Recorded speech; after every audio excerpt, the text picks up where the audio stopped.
afternoon. This is Jason Burress, and today we've got a very special guest, Mr. Tim Patterson.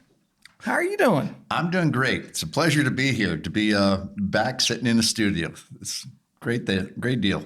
All right. And not only special guest, but former client, Tim Patterson. Yes, sir. This case took a while. This wasn't our wham, bam, thank you, ma'am.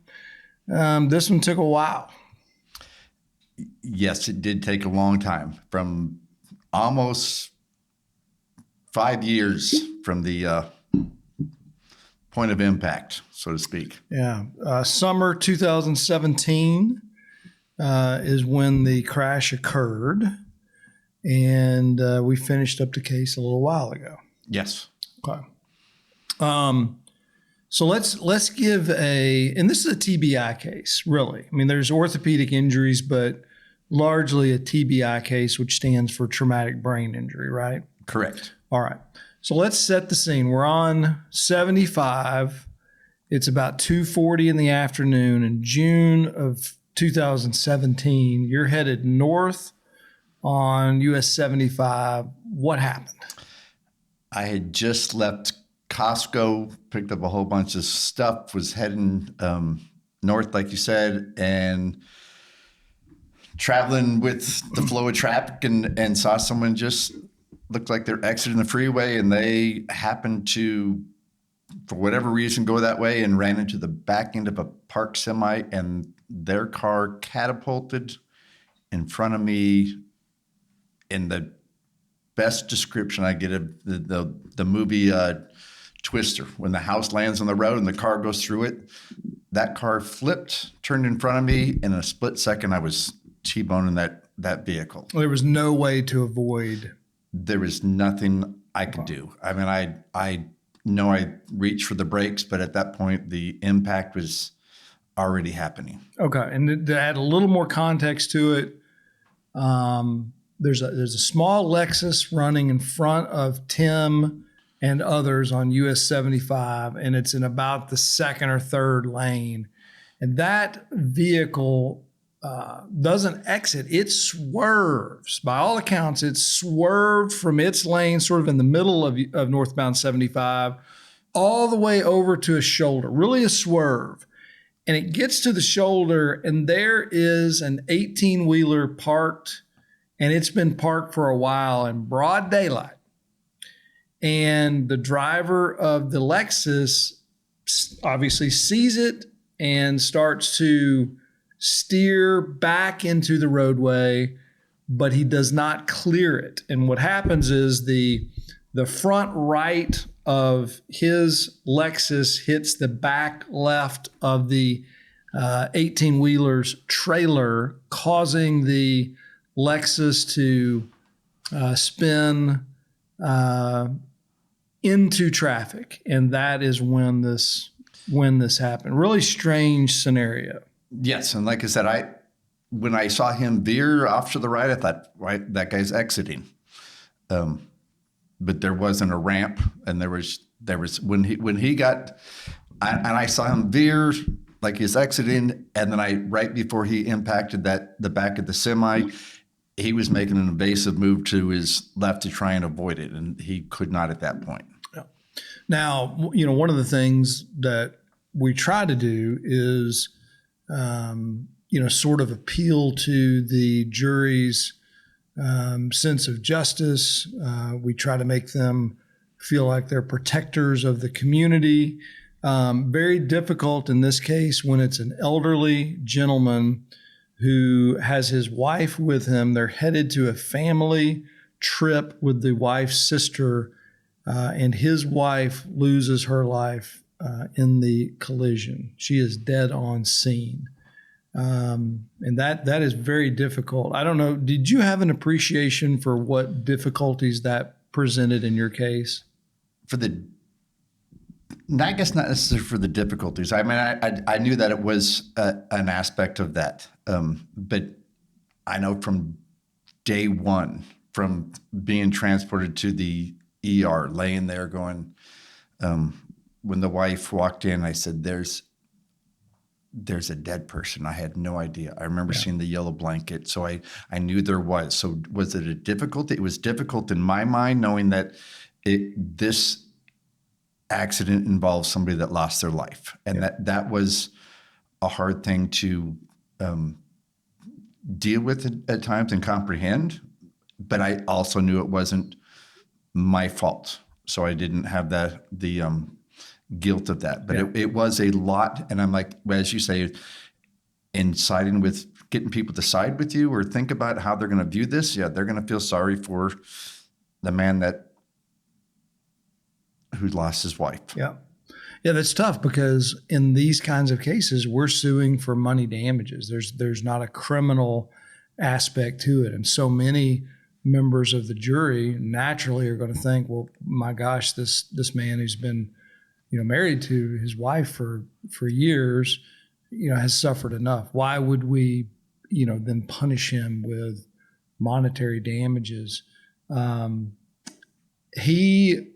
He was an elderly gentleman. I took his deposition, and I was hoping that, maybe he had been driven to the deposition, that he was feeble, that he shouldn't have been driving at the time. I mean, guy shows up to his deposition. One, he drove to the place of the deposition. He's a super nice looking man. He wasn't dating anyone else. There wasn't any of that going on. And he looked like he was 68. I mean, and he was a UT from an engineer from UT, as I recall. So you're a very likable guy, in other words. Yes. But he could not take responsibility for this crash. He was injured. He was injured in the crash, significantly injured, and simply did not have a memory of what happened. And I remember hearing that when I was laying in the ER that he was in surgery. And I know nothing, never heard, never seen him, didn't know any. As you're talking about, I'm getting information about him and his wife that I had no idea about. Yeah, and that is my philosophy on that with clients is if there's something that the client can control. So if it's the client's behavior, if it's the client's treatment, I'm going to talk to him. But if it's about an issue that our client cannot control, you have no control over it at all, I'm not going to call you and keep talking to you about situations that you can't control that so happen to be bad for the case. Because I think it's, it just make you depressed. Yes. And you've always got a lot, you already got a lot of that going on, or most people do, in a traumatic brain injury. He could not take responsibility. And the only thing he could really do is say, one, I don't know why I moved from left to right. He had trouble even calling it a swerve. And said, I don't know why the front of my vehicle impacted the rear of the 18-wheeler. But I do believe that the 18-wheeler, which we knew this because the officer said so, the 18-wheeler driver did not put triangles out as required by law. Mind you, it's the middle of a summer day. I mean, it's sunshine outside, and there's been thousands of vehicles that have driven by this parked 18-wheeler, properly parked on the shoulder. And those little triangles are like 18 inches tall. Yeah, I mean, I don't know who sees those on the side of the road. Versus the back end of a large semi. Yeah, but I can also appreciate why he couldn't take responsibility. At some point, I asked him in the deposition, I said, you would agree with me that it is difficult for you, having lost what you've lost, which is your wife, it's difficult for you to take responsibility. And he said, it is.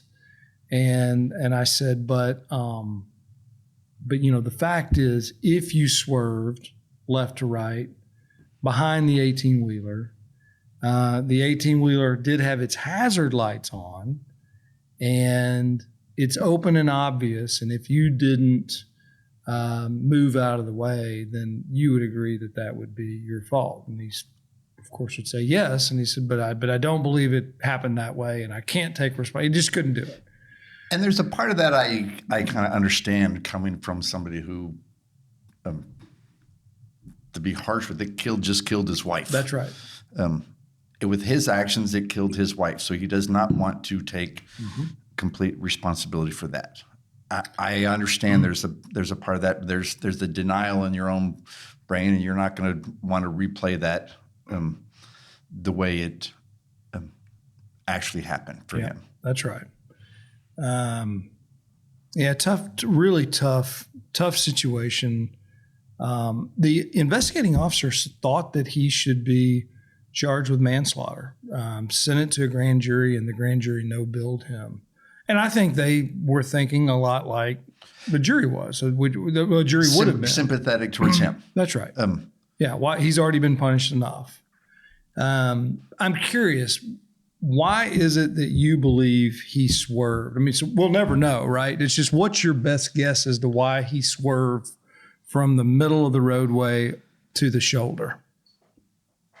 I've thought about it a little bit here and there, and it's, did he fall asleep at the wheel? I know he came from Houston area. Close to Houston, north of there, the Woodlands. The Woodlands, yes, in the Woodlands. Every time Woodlands pops up, I'm like, oh, it brings back memories. So was he driving too long and he swerved or fell asleep? Did he pick up his phone? Did he have a medical condition? Was he fighting with her? I have no idea. Yeah. And there's no way I would ever know that. And like you said, he doesn't have that much of a recollection, because I mean, he doesn't. Yeah. As much as I have a TBI, I know he must have one as well. Yeah. My feel, and this is what made me worry about the case. I was worried that they would allege that he had a medical condition while driving, that it wasn't as a result of negligence that the crash happened, but it was simply an accident that resulted from a condition. There was nothing in any records I saw that supported that. The gentleman ultimately did not take that approach. He stuck with, I think, the truth, which is he did not remember. And my question to that would be, how does that affect the case, whether it was a medical or whether it was, negligence? That's a great question.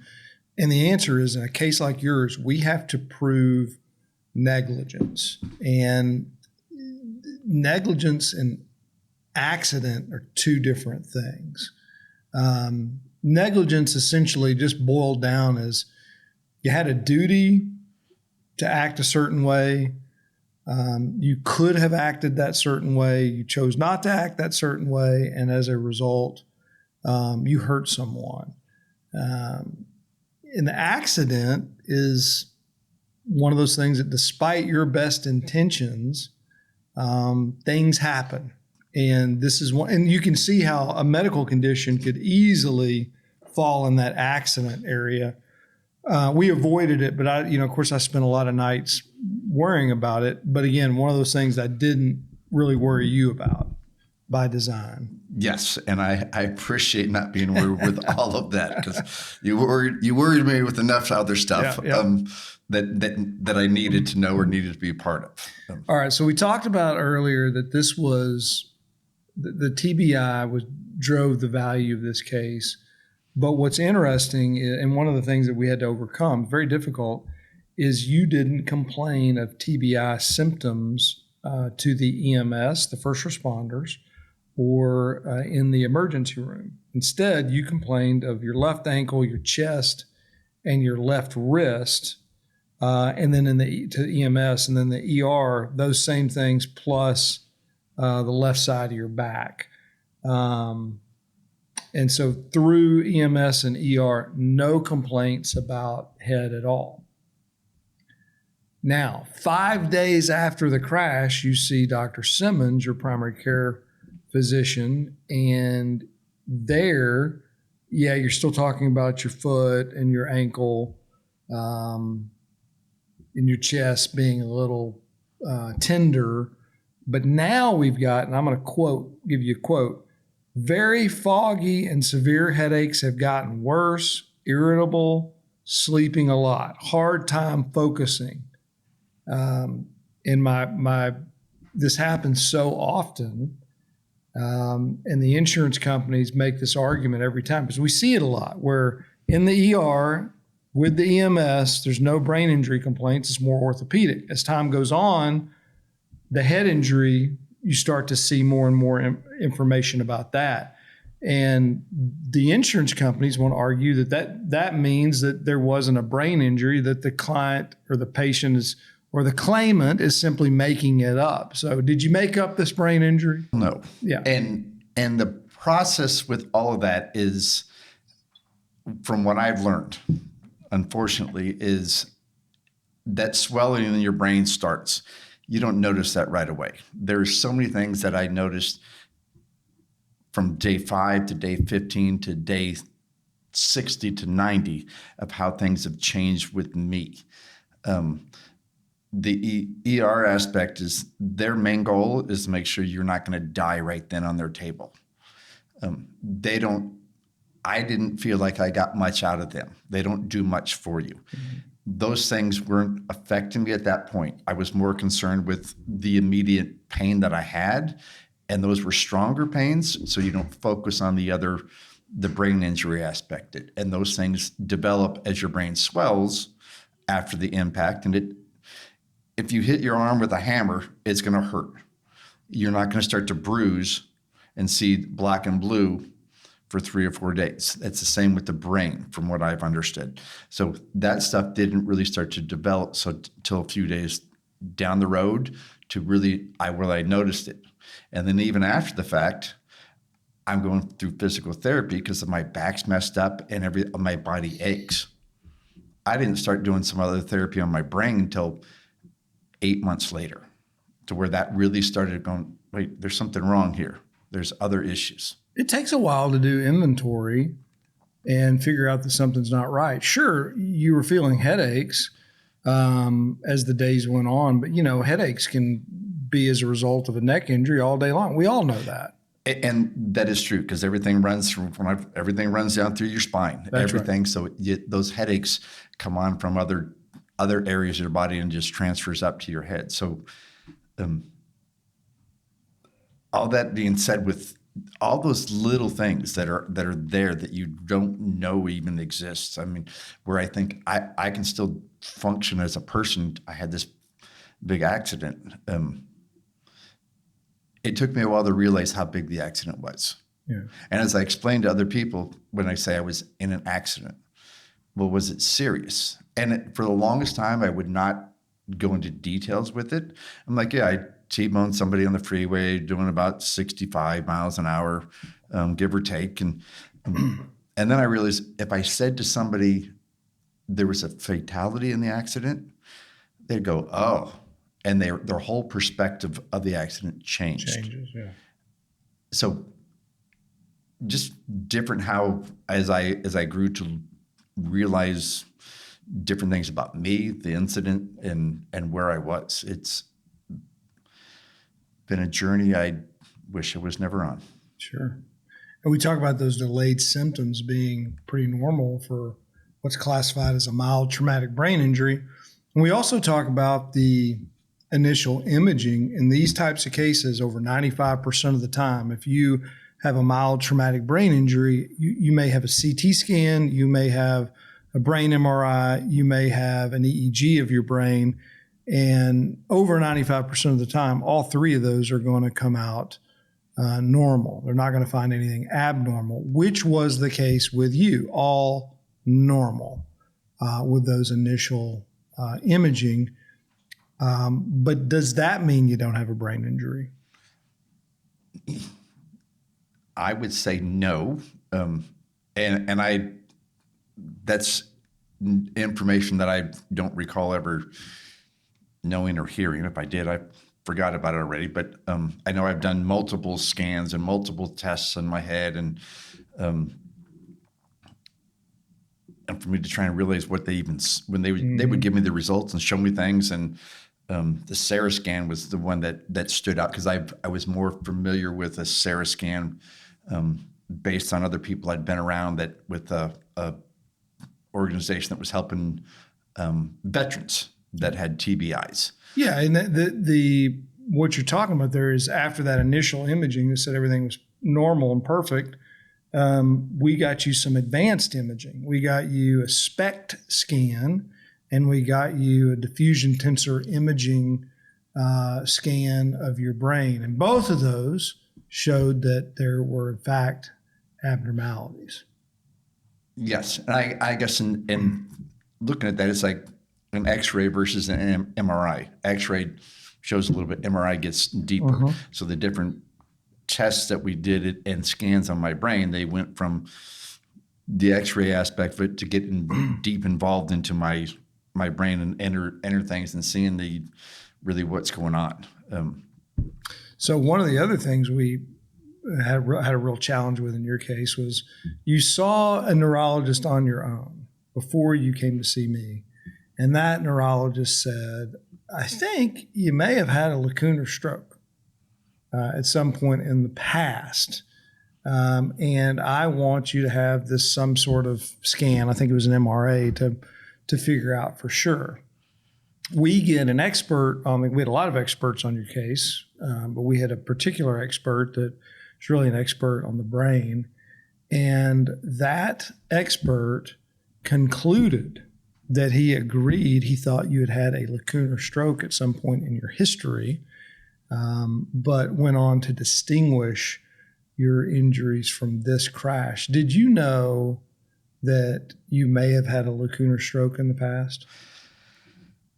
One, I don't even know what lunar stroke is, but so no, I can't answer. Okay. I do not have any recollection of having any other health issues like that. And one of the things that he opined is that you could have had that lacunar stroke and never known you had it. Okay.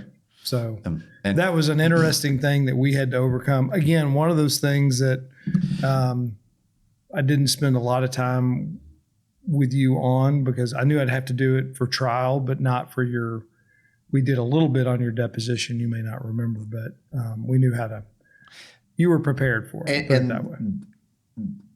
Going back to the beginning of that, when I was involved in this, I'm like, all right, I don't know what I'm doing. I didn't seek counsel right away. I didn't seek counsel didn't look for you until I got this hospital bill that was astronomical. And I was already starting to this point where I was just trailing off the deep end. And I saw this, I'm like, I don't know what I'm doing with this. What's going on? What's happening? I was so overwhelmed. I'm like, so going to see a doctor, and I would kept starting to see doctors that I'd seen before. You mentioned my ankle. That was a big thing for me since I'd just gone through I had it broken a long time ago in 2001, had it fused in 2016, and spent non-weight bearing a lot of time doing rehab on that. I put so much effort into my ankle and trying to be able to walk again off my ankle without pain. That was my main concern. When I left the ER, I remember I mentioned my ankle to them. I don't remember them doing much to my ankle. When I stood up and I could not stand on it, I kind of lost it with them. I kind of screamed at him, yelled at him, and said, you didn't, and it was swollen. I'm like, you didn't do a thing for my ankle. And I was pissed because I'd put so much of my life has been involved in my ankle. So I focused on those doctors that I'd seen before with that. But going to see, until I got in with you, seeing doctors that knew what they were looking for, what to expect, not to just guess at stuff. And over 5 years, did you get a good idea? Did you get at least a pretty good idea of all the dirty tricks that the insurance company lawyers tried to employ to shirk responsibility and deny you a full recovery? I did. And that's one of those aspects that gives people the negative connotation of lawyers, where they try and twist and turn and take everything of, the video surveillance I had of me dragging an empty trash can up the driveway, of me walking my dog and saying, look, he's normal. I go out and do those things, And I come in and I sit on the couch and I might have to take a nap for an hour so I can just recover and feel better about myself. So that one picture, that one moment in time is screwed up to where that can make or break who I am or what's going on in my life. It doesn't, little thing, if you have no idea what goes on behind closed doors with your neighbors. People didn't see that part of it. People didn't see the suffering that I had, the pain that I had, the misery. There is a lot of that going on. And that's the part that just, it sucked as a trying to live life. That was horrible. What type of appreciation did you develop for victims like yourself needing a law firm to help them? I guess what I learned from all this is, there's many things I've learned from this. And I even went into it like, I'm not a suing type of person. I don't think I need this. And I think even at the bear, you explained something to me about that. But I'm like, this is so much more in depth and involved than I even imagined. So as a person that's going through this, all I can say is you can't handle this on your own. You can't operate on yourself. You can't do different things. Seek out somebody that can help you facilitate everything. Somebody. You, Somebody. Jason, anybody. What? Anybody that's somebody, yes, as in Burress Law, that I highly recommend, that has been there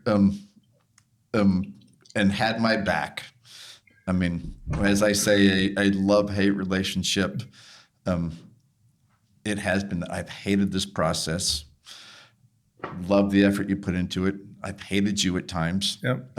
There were things that you were doing, like you did a radio show for MMA, and you do, one time I think you had told a doctor of some type that, that your lawyer was telling you it was not a great idea to do this radio show, and you were pissed at me. You were really mad. But I just knew what a problem that could be. And, we would have to have a little dust up every now and then, but it was cool. Yes, and we did. We had a few dust ups. But I was looking at it. We had different perspectives. Well, for sure. You're looking at it as, okay, case and best perspective for me. At this point in my life, I'm like, I am messed up. I don't know where I'm going. I need something to grasp a hold of. I need something to be happy about. I need something to be proud about. So I was doing things that shouldn't be doing as far as being visible and saying that, because like you said, everything would be turned against me. Using snippets and clips and not the whole prospect of everything that I was doing that. They tried to make a big deal about you going back and going to title boxing, and I'll never forget Malcolm, our opposing counsel, going on and on and on about, he's claiming to have a brain injury from this accident, Jason, but the fact is he's going out and boxing and taking these shots to the head. And I'm like, Malcolm, since when do punching bags punch back? And to back up with even that, after I had my ankle fusion, before I got permission from my doctor to be there, I was taking a knee scooter to that gym. That was my lifestyle, to go and sit and work out and work hard and punch that bag. I would sit on my knee scooter and punch that bag. They had pictures of me sitting there. I would do what I could to a limited ability, but he had no idea what title boxing was. He kept thinking I was doing this. And there was obviously somewhere where I had an issue with doing mountain climbers, which is a type of exercise where you go from standing to on the ground and kind of running in place. That messed me up. I'd get back up and I'd be dizzy as can be and want to fall over and the bag swaying. And I'm never made it through a full class for a long time when I was trying to go back. But he's like, well, do you do those mountain climbing walls when you work out? And I'm like, I knew where he was going with it, and I turned into being a little bit of an ass towards him, even though I was told not to be. You don't say. But he's like, he goes, those mountain climbers. So I just kept kind of playing him along with that, going, I don't know what you're talking about. What do you mean a mountain climbing wall? I'm like, I knew what he was referring to of what I struggled with, because I remember saying that to different people. And that was part of my balance, vertigo, different issues of going from high to low, which are still issues that I have to this day of balance and trying to walk and be not look like I'm staggering. Yeah. All right. You're free as a bird. Case is over. We've won the case convincingly. How do you feel about not being in litigation anymore? Are you relieved? We won every hearing we had. We went 14-0. There was a lot of strategizing, and some of it was kind of fun from the standpoint of we were for me. Fun for you, okay. But there's this strategy. You kind of develop this bond. How do you feel about it being over? I am extremely ecstatic that it's over. To have this that's gone on for, and I say 5 years, almost 5 years, and that's from the date of the accident, to finally having this behind me and being able to move forward and create a new life. My life has been on hold, in my view, from, I'm going to say restrictions you wanted on me of, like we said, we talked about of not doing the radio show, not walking my dog in certain places, not wearing certain shirts, not doing this, not doing that. Mm-hmm.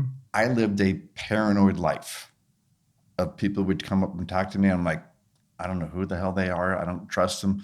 Didn't trust anyone for a long time. So now I can finally, with this behind me, I am so much more relaxed, able to enjoy life, to move forward and say, I can talk to anybody I want.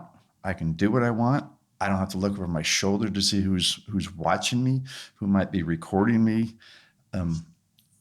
There's aspects of that are really, I don't think I've completely experienced all those yet. It's been such a short time for me to sit back and each day is different for me, of so much more relief that I feel. I feel there's times like I've been let out of prison. Now what do I do? Where do I go? The world has changed. Trying to catch up on things and people. And I'm like, I'm starting over, and it's exciting to start over and have a clean slate. That's awesome. That's awesome. Yes. And I thank you for all that, that you've given me a opportunity to do that and to be a little more secure with as I move forward with that. This was a check that I personally went to pick up, because I really had it for that opposing lawyer, and especially their crappy all those crappy offers and crappy letters that went back and forth. We really put in a lot of work, and that one I wanted him to hand it over, and he did. And that made me feel better, because there's a lot of stress in this type of case where it takes hundreds of hours, and you have all those contentious hearings, and I just get so worried that one of these cases are not going to work out, and you just want it to work out for your client. And you'd said that from the beginning. I want to do as Jason Burress, I want to do what I can for you. I feel you. I understand you. I want to make sure that I can do the best for you to help you in your future. I think even when you said that early on, I don't think it resonated really what that meant to me, of where I was in my head and my space and everything going on. But as we move forward, seeing how the passion you had for this to make sure, and you said the connection that we have has been very different. And I'm like, okay, this is good. Even though the love-hate aspect Jason had said something to me, and I kind of lost it. Sent an email and called Jason a condescending asshole in an email, and went on and on with all these different things. And then he called me right away and said, "Really? You think I'm an asshole? I thought we had a good relationship." And I said, "We do. We do, and I appreciate a relationship. I feel strong enough in our relationship that I can say that to you, and I'm not going to hold it against you, and you're not going to hold it against me. We're just going to be able to move forward with it and say, we're good. We're good. We just need to talk this stuff out." Mm-hmm. So I'm like you said, I'm so blessed, thankful for what you've done, and I can move forward. Yeah, ups and downs, love and hate, but it's been great. And speaking of love and hate, this whole MMA thing, which I was, incredibly worried about. Let's finish here. Quick hits, MMA. You've got this radio show. You've been in it for a while. UFC fighter that you've done this radio show with, Stephen Patterson. Yep, Stephen Ocho Patterson. Yep. Got me.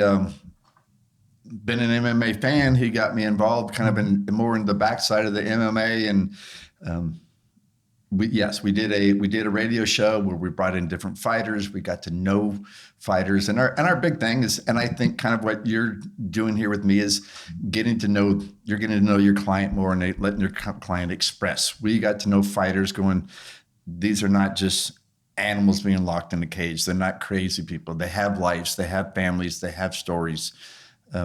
So sitting down and doing his show with him has been great, and being able to be a part of the MMA world.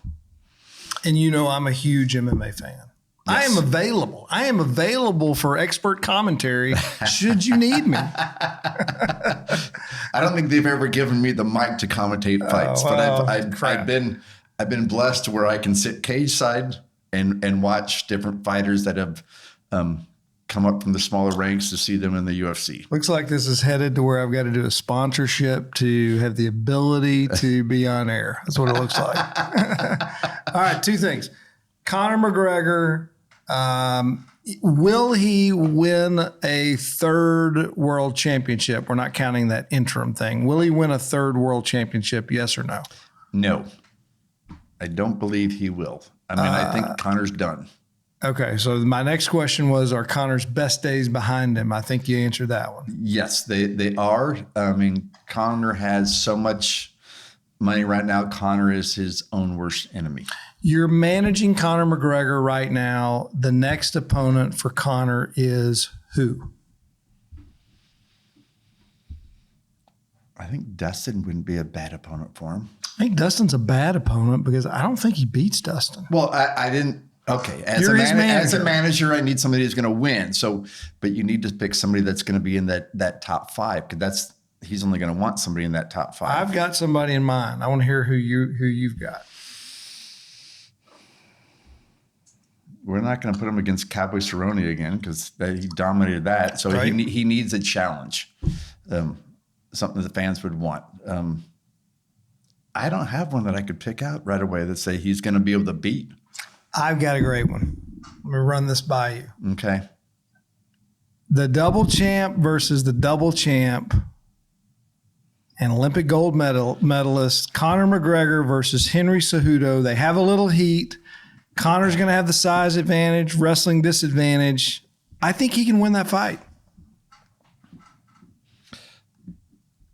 That would be a very entertaining, interesting fight. And I have to root for Henry, because he's a man that You've met him. I've met him. I hung out with him. I got to take pictures with him, hold his belt after he won his belt. Have him fight at 155. And I think Conor's got a pretty good shot, I think. He would, because Conor is very, I despise Conor. He's done great for promoting the sport. He's done great the way he trash talks and goes out and then backs it up. But I am not a fan of who he is. He's very good on his feet. Cejudo is going to be, he's got that wrestling background with being in the Olympics and wrestling. But a 10-inch reach disadvantage. And Henry is, I've never stood next to Conor. Henry is a little man. He is short. Who wins that fight? Conor has a very good chance of winning that. I would say Conor's got I'd go 60-40 on Conor with that. And name me a bigger fight that Conor could have, a bigger fight that he could have that he could also win. I mean, he has Diaz's number. I mean, they've both gone back and forth. That's true. That's a good one. But I don't see that as he could lose that fight badly too. He could. But he kind of has his number after they've had a number of bouts together. They kind of know each other, but I think Conor probably learned a little bit more than Diaz did. Yeah, one of those two. All right, last one. Khamzat Chimaev, if I've pronounced it correctly. Big fight this weekend. He's taking on Burns. So Khamzat has a lot of the moxie that Conor has. He's got the wrestling and perhaps submission defense that Conor doesn't have. He is an absolute beast. He fights at welterweight and he's fought at middleweight. Who wins that fight between Khamzat and Gilbert Burns? Khamzat will win that fight. He's going to. I mean, even though, like you said, he's good on the ground. He came from that kind of Russian background of the wrestling with bears.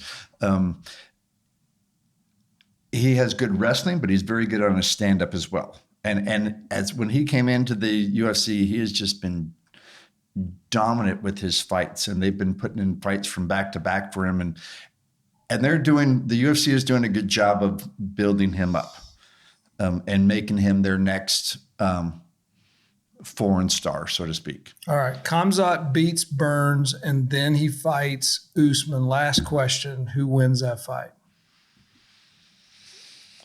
I'm an Usman fan. I'm going to go with Usman. All right. I'm going to go with Khamzat. Khamzat will finish him too, by the way. Not a decision. He will finish. I can't wait for that fight. We're going to have to watch that one together. Hey, this has been fun. Yes, it has been. Thank you. Thank you, sir. Appreciate it. See you down the line. All right. Thank you all. Hope you've enjoyed it very much. See you next time.